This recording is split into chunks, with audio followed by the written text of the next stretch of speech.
हरे कृष्णा, राधे राधे जी। आप सभी को गणपति उत्सव की हार्दिक शुभकामनाएं। जैसे भगवान श्री गणेश चतुर्थी के दिन स्थापित किए जाते हैं, वैसे ही आप सभी के हृदय में, जीवन में और आप सभी के घर में सदैव के लिए विराजें, ऐसी हम मंगल कामना करते हैं।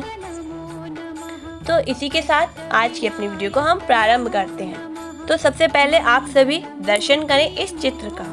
यह वह स्थान है जिसका नाम है व्यासपोथी, अर्थात व्यासपोथी वह स्थान है जो कि बद्रीनाथ से 3 किलोमीटर की दूरी पर उत्तराखंड के माणा गांव में स्थित है। यहाँ महाभारत के रचनाकार महर्षि वेद व्यास जी की एक गुफा भी है, जिसके समीप गणेश गुफा भी है।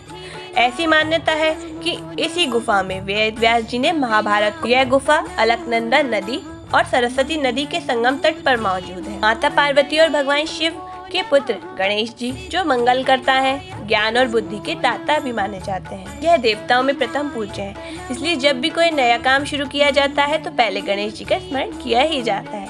वेद व्यास जी ने भी जब महाभारत महाकाव्य की रचना शुरू की, तब उन्होंने न केवल गणेश जी का स्मरण किया, बल्कि गणेश जी से इस बात के लिए भी आग्रह किया कि आप स्वयं इस महाकाव्य महाभारत को अपने हाथों से लेखनीबद्ध करें।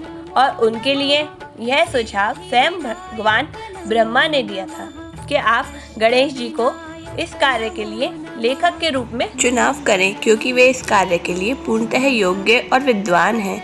तब भोलेनाथ, माता पार्वती और गणेश जी की आज्ञा पाकर वेद व्यास जी ने इस कार्य को प्रारंभ करने का तय किया। परंतु गणेश जी ने शर्त रख दी कि महर्षि वेदव्यास आपको बिना रुके सतत प्रवाह में कथा वाचन का कार्य करना होगा। यदि एक भी शब्द आप रुक गए, थम गए, तो वहीं मेरी लेखनी भी थम जाएगी और फिर मैं दोबारा कथा लेखन का कार्य प्रारंभ नहीं करने वाला। तब वेदव्यास जी ने भी यह शर्त रख दी कि आपको प्रत्येक श्लोक तभी लिखना होगा जब आपको लिखने से पूर्व उसका मर्म अर्थात पूरा अर्थ समझ में आ जाए। तब गणेश जी भी इस बात पर राजी हो जाते हैं और यह महान कार्य प्रारंभ होता है। अब वेद व्यास जी कठिन से कठिन श्लोक वाचन कर रहे हैं और गणेश जी उसका मर्म समझकर तीव्र गति से लिखते जा रहे हैं। कलम के टूट जाने पर भी उन्होंने व्यवधान न आए, इसलिए अपना एक दांत तोड़कर उसकी लेखनी बना ली और लेखन कार्य को निरंतर सतत चलाए रखा। इसी कारण से गणेश जी कहलाए थे एक दंत।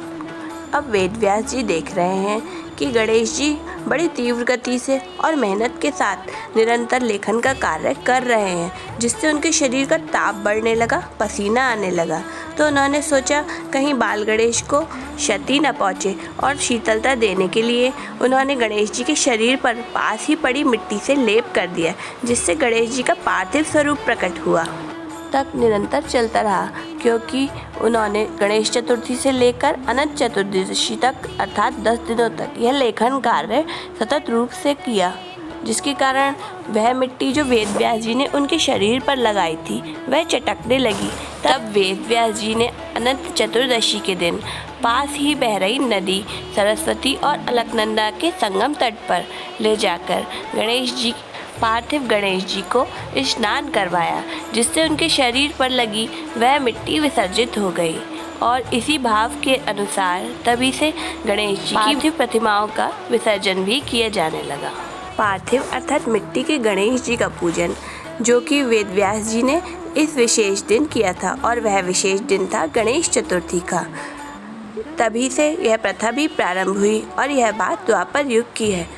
तभी से गणेश जी की पार्थिव प्रतिमा का गणेश चतुर्थी के दिन विशेष पूजन किया जाने लगा, और यह पूजन अनंत चतुर्दशी, क्योंकि मिट्टी के पार्थिव गणेश जी की मूर्ति में गणेश जी स्थापित हो जाने पर उनका दैहिक ताप बढ़। तब वेद व्यास जी ने गणेश जी की प्रसन्नता के लिए उनका पूजन किया था, जो 10 दिनों तक चला, और अनंत चतुर्दशी के दिन तभी से इनका विसर्जन भी किया जाने लगा और यह प्रथा प्रारंभ हुई, जो आज तक ऐसे ही चलती आ रही है। तो गणेश चतुर्थी से जुड़ी इस विशेष कथा से हमें यह शिक्षा मिलती है कि अपने इस जीवन काल में हमें ईश्वर के प्रति जुड़ाव, आस्था जरूर होनी चाहिए, अन्यथा माटी से बना यह शरीर तो एक दिन माटी में ही विसर्जित हो जाना है। तो इसी के साथ कहिए गणपति बप्पा मोरया, पुरुषावर्षी लॉक करिए। तो इसी के साथ हमारी यह वीडियो की कथा यहाँ विश्राम लेती है। हमें आशा है आपको यह वीडियो अवश्य ही पसंद आई होगी। तो वीडियो के अंत में गणपति बप्पा मोरया ज़रूर टाइप करें, क्योंकि आपके घर में प्यारे से गणपति जी जो विराजे हैं उनकी है कहानी जो आपको सुनकर खुशी तो हुई होगी। तो इसी खुशी के ज़ाया करने के लिए एक कमेंट तो बनता ही है, और वीडियो को लाइक करना, चैनल पर नए हैं तो सब्सक्राइब करना ये बिल्कुल ना भूलें, ताकि हमारी आने वाली वीडियो की नोटिफिकेशंस आप तक आसानी से पहुंच जाएं। इसी के साथ जय श्री गणेश, जय श्री राधे।